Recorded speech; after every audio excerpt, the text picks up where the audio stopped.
గురజాల పట్టణంలోని క్రీస్తు లూథరన్ దేవాలయం సంఘ కాపరి దాసరి కోటేశ్వరరావు ఆధ్వర్యంలో క్రిస్మస్ ఆరాధన వేడుకలను ఎంతో ఘనంగా నిర్వహించారు. సంఘ పెద్దల ఆధ్వర్యంలో క్రిస్మస్ కేకును కట్ చేశారు. ముందుగా ఒకరికొకరు క్రిస్మస్ శుభాకాంక్షలు తెలియజేసుకున్నారు. సంఘ కాపరి మాట్లాడుతూ క్రిస్మస్ పండుగ ప్రపంచవ్యాప్తంగా జరుపుకునే పండుగ అని, యేసుక్రీస్తు మనందరి రక్షకుడు, దేవుడు అని ఆయన తెలియజేశారు. ఈ కార్యక్రమంలో సంఘ పెద్దలు, విశ్వాసులు తదితరులు పాల్గొన్నారు.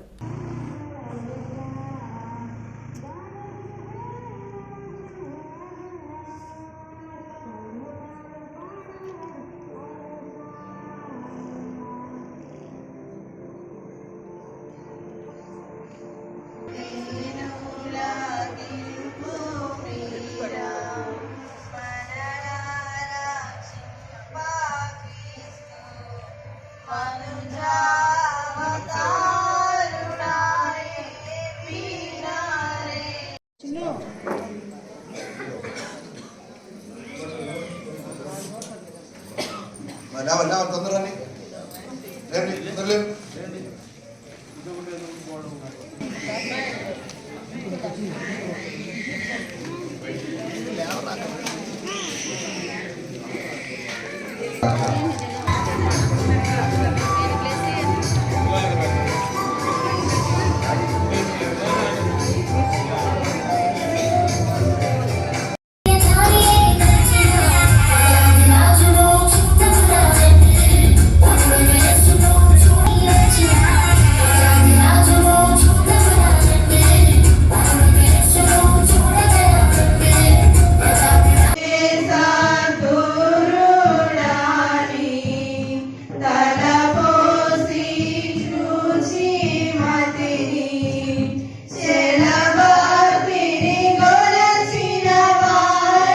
పాతాళమంత లోతైనా సరే, ఉర్ధలోకమంత ఎత్తైనా సరే, ఆకాశం